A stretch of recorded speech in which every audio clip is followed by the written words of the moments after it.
sex and not dying. That's what biology is all about. And while the sex part is, I'll grant you, a little bit sexier, not dying is also really fantastic, something that I personally like to do every single day. I personally like to not die in all sorts of ways, like I don't jump out of planes, I don't go into active combat zones, I don't do heroin. I can, however, spend time wallowing in the filth with my cute bacon-producing friends here and not have to worry about dying, because somehow my body can handle a lot of little devils on my hands and my air and my food, little things that literally want to kill me. There are more potential human killers in this pig pen than there are in all of the world's prisons, but I don't have to worry about it because of an elite team of microscopic assassins that live inside my body, my immune system. Ah, that was really close to my hand.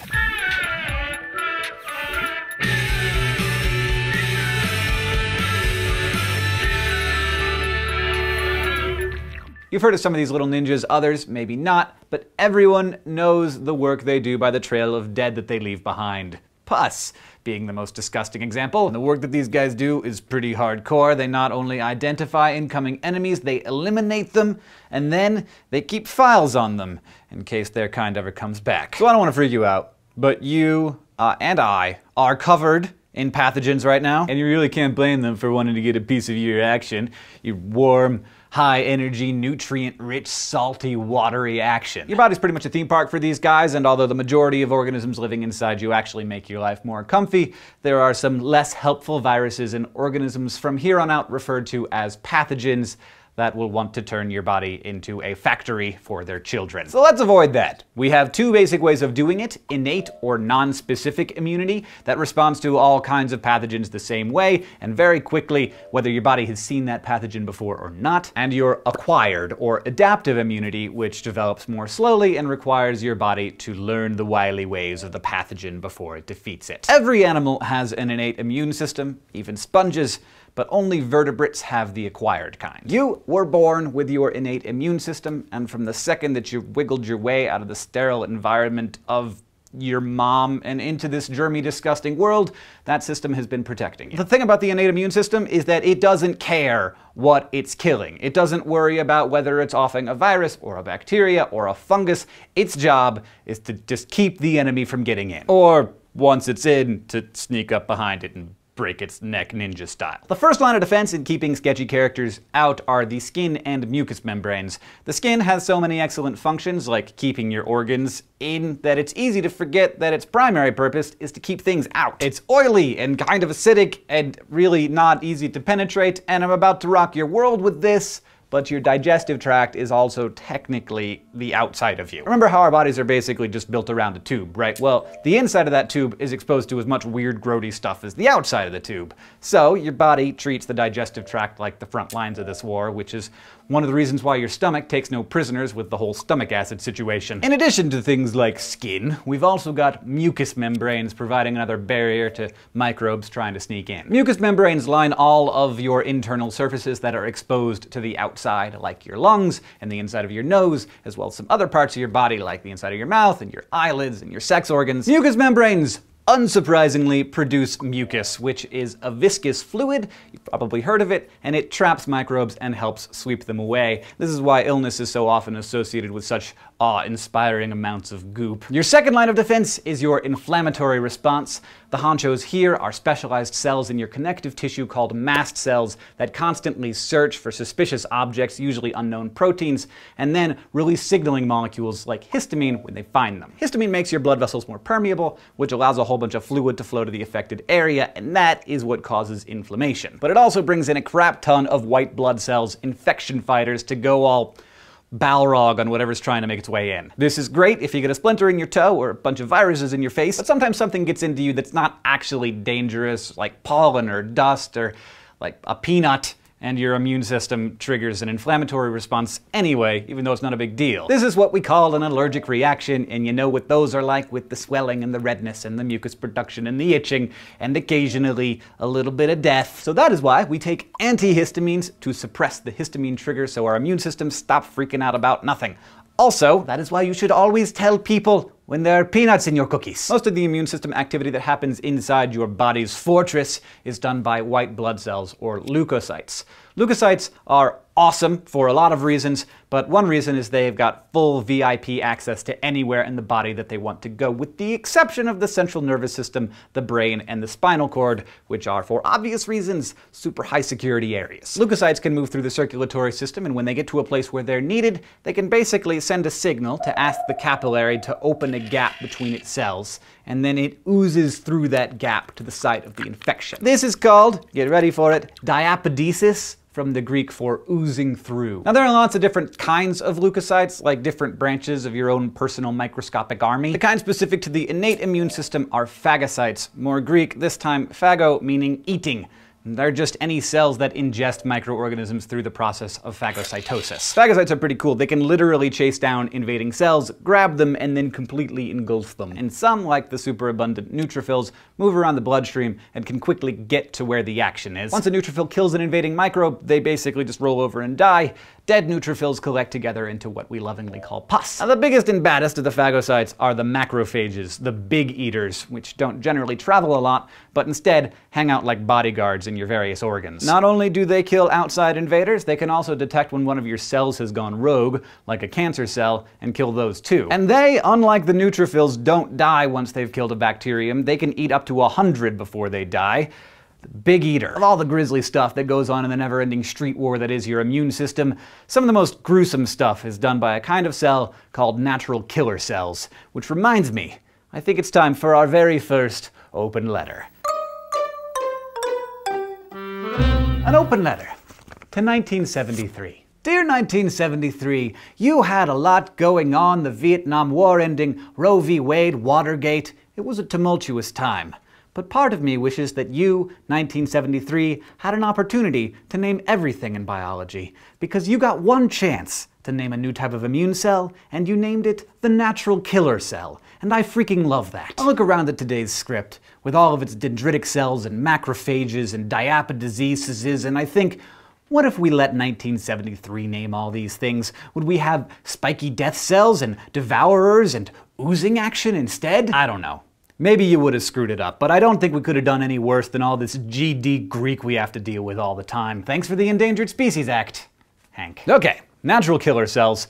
More than just a great name, also the only phagocyte in the innate immune system that destroys other human cells. When your cells are healthy, they have a special protein on their surface called MHC1, MHC for major histocompatibility complex. But when your cells are infected, say with a virus, or when they're cancerous, they stop producing that protein. So the natural killers are always going around checking up on each of your cells, and when it finds one that's not normal, it pulls out its AK-47 and unloads. Actually, it just binds with it and then secretes an enzyme that dissolves its membrane, but still, killing. Finally, dendritic cells are a type of phagocyte that hangs out on the surface of much of your body that comes in contact with the environment, in your nose, on your skin, in your stomach and intestines. They eat up pathogens and then carry information about them back to the spleen or the lymph nodes, where it passes intelligence about what's going on in the war front to the acquired immune system. I actually studied dendritic cells in my undergraduate thesis, and I kind of fell in love with them. They're lethal, but they're also intelligent. Great heroes for any Robert Ludlum novel. To be fair, though, macrophages can do this too. The activity of these cells gives us a chance to transfer from the innate immune system to the acquired immune system, which is going to make things a little more complicated. The acquired system has to learn as much as it can about every pathogen it interacts with, store that information, and then use it to invent defenses against them. It's your super elite double secret strike force delta. You get to work building your acquired immune system immediately after you're born. Harvesting bacteria and other stuff, not just good bacteria that can help your guts out, but also harmful ones that your body learns from and stores information about. That system keeps an eye out for any foreign substance, a toxin, a virus, a bacteria, even parts of those things that could be telltale signs of a bad guy. We call those signs antigens, a word that comes from antibody generator. An antigen is anything that causes your immune system to ID a pathogen and then create an antibody against it. Now, antibodies aren't cells. They're highly specialized proteins produced by B cells to recognize and help lay the smack down on intruders. But antibodies can't kill invaders themselves. They're just little proteins after all. The best that they can do by themselves is sort of just swarm all over the invader, making it harder for it to move and to excrete toxins or otherwise infiltrate healthy cells. But more often, antibodies serve as tags, attaching themselves to the scumbags and then releasing chemical signals to nearby phagocytes, alerting them that it's dinner time. Your acquired immune system also has its own type of white blood cells, not phagocytes, which go after everything that looks a little bit sketchy, but lymphocytes, which go after specific things that they already know about. There are two major types of lymphocytes: the T cells, which form in your bone marrow and then migrate and mature in the thymus gland right behind your breastbone, and the B cells, which originate and mature in the bone marrow. What T and B actually stand for is a long story, but if it helps you to remember, T's mature in the thymus, B's in the bone marrow. We have two different types of lymphocytes because our bodies have two different types of acquired immunity. The cell-mediated response, which is for when the cells are already infected, and the humoral response, for when the infection is just in the humors, the body's fluid, not in the cells. First, let's look at the cell-mediated response. This process mainly involves T cells, and there are quite a number of different types of them. Helper T cells have a cute-sounding name, but in a lot of ways, they call the shots for the whole immune system. While they can't kill pathogens themselves, they activate and direct the cells that can. If 1973 had named them, they might have been called Admiral T cells or something more awesome. Helper T cells get their information from other immune cells that are out cracking skulls. Say, for instance, a macrophage finds a pathogen and destroys it. After the deed has been done, it has the ability to shred up the proteins from an invader and put a bit of that antigen on its membrane surface. This is called antigen presentation because the cell is presenting antigens. A helper T cell can detect when this happens, and it comes over to attach itself to the presented antigen. The two cells talk to each other chemically. The antigen-presenting cell produces a chemical called interleukin-1, which basically tells the helper T cell, boss, I found this guy over here and then I broke his neck and then he stuck his guts all over my cell wall. The helper T cell gives it a look and then releases a chemical called interleukin-2, which is like a bullhorn, an alarm that tells all the lymphocytes in the area, there are problems here! We've got a problem over here in Sector 15! This alarm activates a couple different things all at once. First, the helper T cell starts making copies, tons of copies of itself. Most of those copies differentiate into effector T cells, which travel around secreting signaling proteins that stimulate other nearby lymphocytes to take action. Most of the rest of them become memory T cells. They're the ones that keep a record of the intruder and provide us with future immunity against it. And now for the saddest story of the day. What happens when a cell gets infected? So infected that it knows that it's a goner, that it in fact is being converted from a healthy, useful part of the body to an evil zombie farm, pumping out viruses or bacteria, suddenly co-opted to help destroy everything it loves. Well, with its last bit of strength, it'll start presenting antigens, not asking to be rescued, but instead asking for a mercy killing. The cytotoxic T cell has the job of granting that request. Once a cytotoxic T cell gets the message from the helper T cells that there is an infection to deal with, it starts patrolling the area for any normal cells presenting antigens. When it finds one, it latches onto it and releases enzymes that create holes in the cell's membrane and eventually breaks down the whole cell, killing the cell and the pathogen in the process. A human cell killing another human cell. And now, for the humoral response. The humoral response is designed to catch pathogens that are floating around in your body that haven't actually invaded any of your cells yet. The primary players are B cells, which are constantly patrolling your bloodstream like cops walking the beat until they get a signal from a helper T cell that something's wrong. B cells are covered in antibodies that can detect and bind to a specific antigen. A single B cell can be covered in a forest of up to 100,000 antibodies, say for the virus that causes the common cold. And the B cell next to it will have just as many receptors for a different antigen, for chickenpox or something. When a B cell bumps into a pathogen that it recognizes, it attaches to it and starts cloning itself like crazy. Suddenly there are tons of that B cell with the same receptor, but during the cloning process, the clones differentiate into new versions of the original, just like the T cells did. Most turn into plasma or effector cells, which use the antibody as a blueprint to create a crap ton of antibodies for that specific pathogen,